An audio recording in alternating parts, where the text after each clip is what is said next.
Hi friends, എല്ലാവർക്കും അഹീസ് വേഡിലേക്ക് സ്വാഗതം. ഇന്ന് തയ്യലൊന്നും അറിഞ്ഞൂടാത്തവർക്ക് സിമ്പിളായിട്ട് ഒരു ചുരിദാർ എങ്ങനെ ഡിസൈൻ ചെയ്യാം എന്നാണ് കാണിക്കാൻ പോകുന്നത്. എൻ്റെ ചാനൽ ഇതുവരെയും സബ്സ്ക്രൈബ് ചെയ്യാത്തവരുണ്ടെങ്കിൽ സബ്സ്ക്രൈബ് ചെയ്യൂ. അതിനടുത്തുള്ള ബെൽ ബട്ടൺ ക്ലിക്ക് ചെയ്താൽ ഞാൻ ഇടുന്ന എല്ലാ വീഡിയോസും കാണാൻ പറ്റും. അപ്പോൾ നമുക്ക് വീഡിയോയിലേക്ക് പോകാം. ഒരു പ്ലെയിൻ കളർ തുണിയിലായിട്ടാണ് ഞാൻ ഈ ഡിസൈൻ ചെയ്യുന്നത്. നമുക്ക് തയ്യലൊന്നും അല്ലാത്തവർക്ക് എളുപ്പത്തിൽ ചെയ്തെടുക്കാൻ പറ്റിയതാണ്. ചുരിദാർ തയ്ക്കാൻ വേണ്ടിയിട്ട് ഞാനൊരു 2-2.5 മീറ്റർ തുണി എടുത്തു. ഒരു അംബ്രല്ല ടൈപ്പ് തയ്ക്കാനാണ് ഉദ്ദേശിക്കുന്നത്. അപ്പോൾ നമുക്ക് എങ്ങനെ ചെയ്യാമെന്ന് നോക്കാം.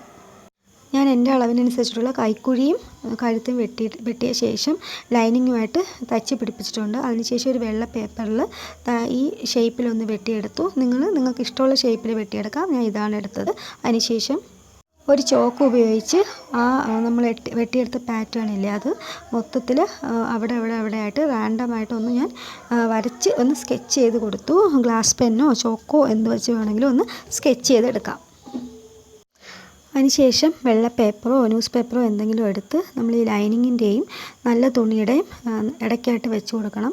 നമ്മളിനി ഗ്ലൂ വെച്ചാണ് ഈ ഡിസൈൻ ചെയ്യാൻ പോകുന്നത്. അപ്പം രണ്ടും തമ്മിൽ ഒട്ടിപ്പിടിക്കാതിരിക്കാനും വേണ്ടിയിട്ടാണ് ഇങ്ങനെ പേപ്പർ വെക്കുന്നത്. പേപ്പർ വെച്ച ശേഷം ഗ്ലൂ നമ്മൾ ഇതിനകത്തേക്ക് തൂവി കൊടുക്കണം. ഫാബ്രിക് ഗ്ലൂ എടുക്കണം. ഫാബ്രിക് ഗ്ലൂ എടുത്ത ശേഷം ഇതിൻ്റെ ഔട്ട്ലൈനായിട്ടൊന്ന് വരച്ച് കൊടുക്കണം. അല്ലെങ്കിൽ ഷേപ്പിന് വ്യത്യാസം പറ്റും. അതുകൊണ്ട് ആദ്യം ഔട്ട്ലൈൻ ഒന്ന് വരയ്ക്കുക. അതിനുശേഷം അകത്ത് ഫില്ല് ചെയ്ത് കൊടുക്കാം. ഫാബ്രിക് ഗ്ലൂ ആണ് നല്ലത്. നമ്മൾ ഡ്രസ്സിൽ തുണികളിൽ ചെയ്യുന്നത് ഫാബ്രിക് ഗ്ലൂ ആണ് നല്ലത്. ഫാബ്രിക് ഗ്ലൂവിന് 15 രൂപയേ ഉള്ളൂ. അതിനുശേഷം ഞാൻ ഡിസൈൻ ചെയ്യാൻ പോകുന്നത് ഈ സിൽവർ കളർ മുത്തിലാണ്. ഈ സിൽവർ കളർ മുത്ത് ഒരു പഞ്ചാര മുത്ത് അല്ലെങ്കിൽ ഷുഗർ ബീഡ്സ് ആണ്. ഇത് 15 രൂപയാണ് ആകുന്നത്. 10 ഗ്രാമിന് എനിക്ക് 15 രൂപയ്ക്ക് കിട്ടി. അത് നന്നായിട്ട് പുറത്ത് വിരിച്ച് കൊടുത്ത ശേഷം കൈവച്ച് പതുക്കെ ഒന്ന് പ്രസ് ചെയ്യണം.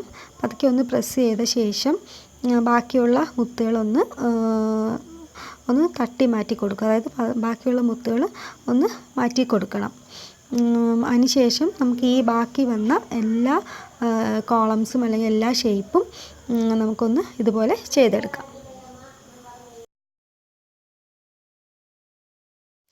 ഞാൻ എല്ലാം ചെയ്തെടുത്തിട്ടുണ്ട്. ഇതിപ്പോൾ ഉണങ്ങിയിട്ടില്ല, ഉണക്കാൻ വെച്ചിരിക്കുവാണ്.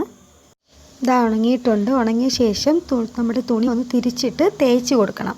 അങ്ങനെ തേച്ച് കഴിഞ്ഞാൽ പെട്ടെന്നൊന്നും ഇളകി പോകത്തില്ല. ബ്ലാക്ക് കളറിലൊക്കെ ഇത് ചെയ്തെടുത്താൽ നല്ല ഭംഗിയാണ്. തയ്യൽ അറിയാത്തവർക്ക് പോലും എളുപ്പത്തിൽ ചെയ്യാം. അപ്പോൾ ഈ വീഡിയോ ഇഷ്ടപ്പെട്ടിട്ടുണ്ടെങ്കിൽ ലൈക്ക് ചെയ്യുക, ഷെയർ ചെയ്യുക, ചാനൽ സബ്സ്ക്രൈബ് ചെയ്യുക. Thank you all.